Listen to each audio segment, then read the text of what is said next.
ये लिड के साथ है, इसमें कॉफ़ी है, इसमें गर्म पानी थोड़ा सा और डालूंगा, बाकी लगभग तो हो गई है, थोड़ा सा और डाल दूंगा बस। और ये इनफ कॉफ़ी है मेरे पास नींद भगाने के लिए। हेलो नमस्ते, क्या हाल चाल है आपके, और स्वागत है आपके नए ब्लॉग में। इसको अगर मैं निचोड़ दूंगा ऐसे तो ये और स्ट्रांग हो जाएगी, पर फ्लेवर बिगड़ जाएगा, इसलिए ऐसा कुछ भी नहीं करेंगे, हम इसको ले जाके फेंक देंगे। और ये हमारी टर्किश कॉफी रेडी है। चीयर्स। आज है चेस्ट डे और एक बहुत ही महत्वपूर्ण सवाल को हम कवर करेंगे। क्रेटीन लेने से हेयर फॉल होता है क्या, हम गंजे हो सकते हैं, और जिन लोगों को बाल्डनेस की समस्या आ रही है, जिनके बाल झड़ रहे हैं, उनके बारे में बात करेंगे। एक सवाल था इसलिए मैं इसके बारे में अच्छे से समझाना चाहता हूँ। And here I am making my pre workout मील।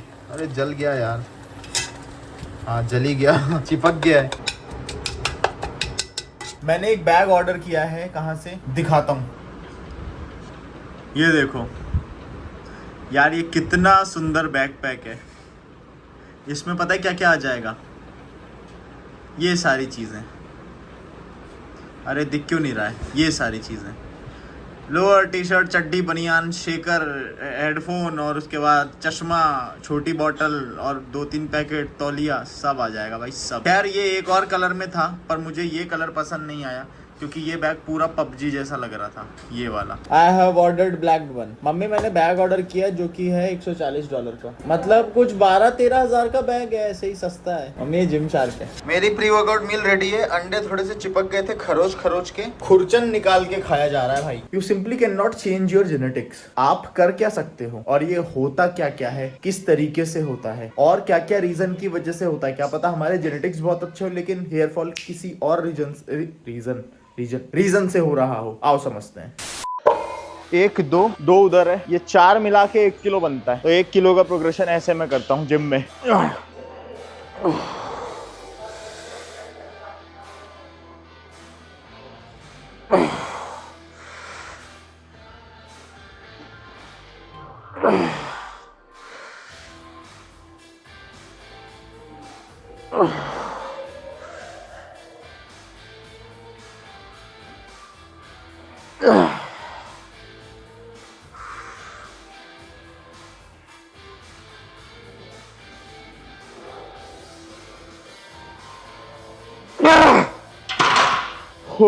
तो जिन लोगों को स्मिथ मशीन में करते समय ऐसा डर लगता है कि यार दिक्कत है, फिक्स वेट है, एल्बो में कहीं पेन ना हो जाए, एल्बो में कहीं इंजरी ना हो जाए, आप क्या करो, एल्बो बार के एकदम नीचे ट्रैवल करनी चाहिए, जस्ट नीचे। कुछ लोगों का ऐसा रहता है, ऐसे करते हैं, कुछ लोग बहुत ही ज्यादा आगे हो जाते हैं। एल्बो बार के जस्ट नीचे होनी चाहिए, वो सही पोस्चर है, सही फॉर्म है।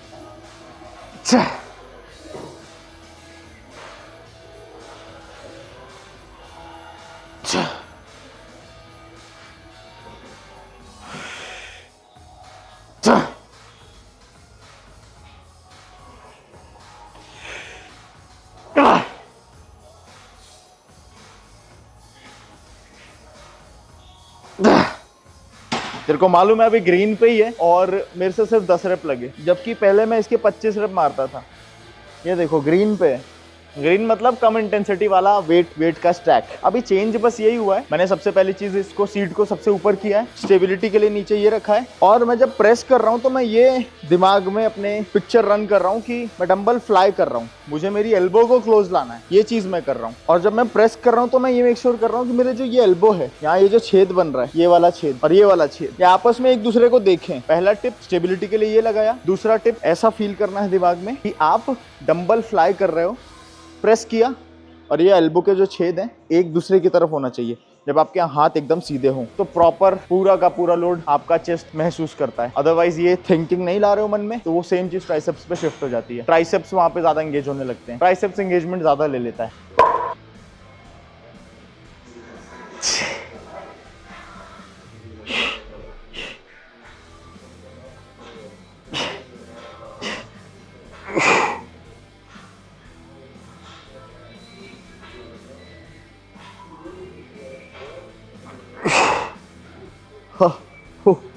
एक और,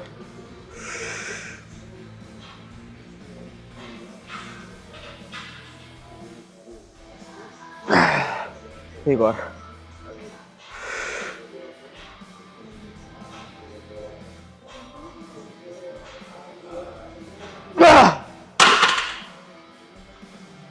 आह, ओ भाई, ये स्लो एंड कंट्रोल काफ़ी इफेक्टिव है यार, और सही फॉर्म के साथ। बहुत कम वेट में फेलियर आ जाता है। ये वो तरीका है जब आपका होम जिम है, इतने सारे वेट्स नहीं है आपके पास, अलग अलग मशीन्स नहीं है आपके पास, लिमिटेड ऑप्शंस हैं, तो भी मसल्स को अच्छे से ऑप्टिमली ट्रेन किया जा सकता है।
आपकी एल्बो ऊपर रखो, ये ऐसी, ये जो छेद बनते हैं ना, आप एक दूसरे को देखने चाहिए जब पास लाओ, तो एल्बो पास लाओ, ऐसा फील करो।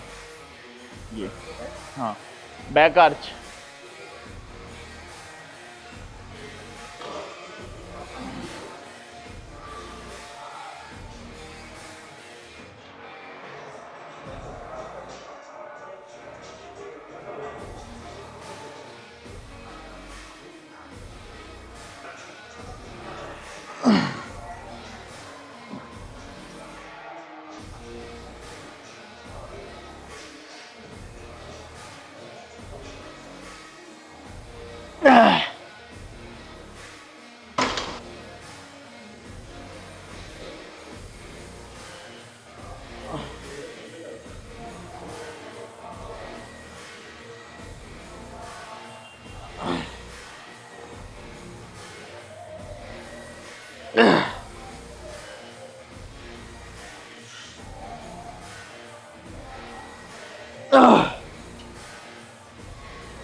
हो, कहाँ 40 किलो से मारता था और कहाँ 25 किलो में स्लो एंड कंट्रोल में फेलियर आ जा रहा है 12 रेप पे।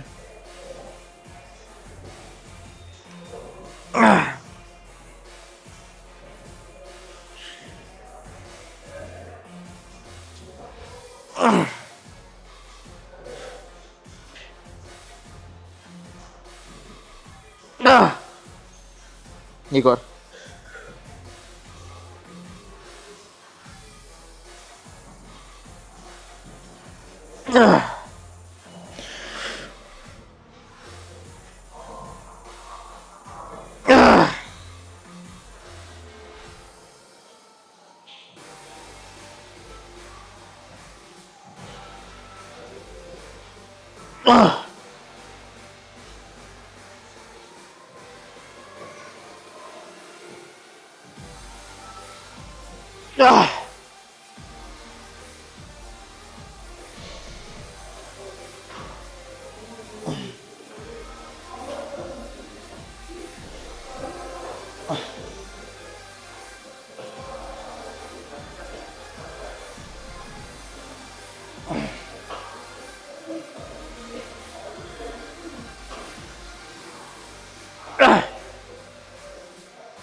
पड़ गए।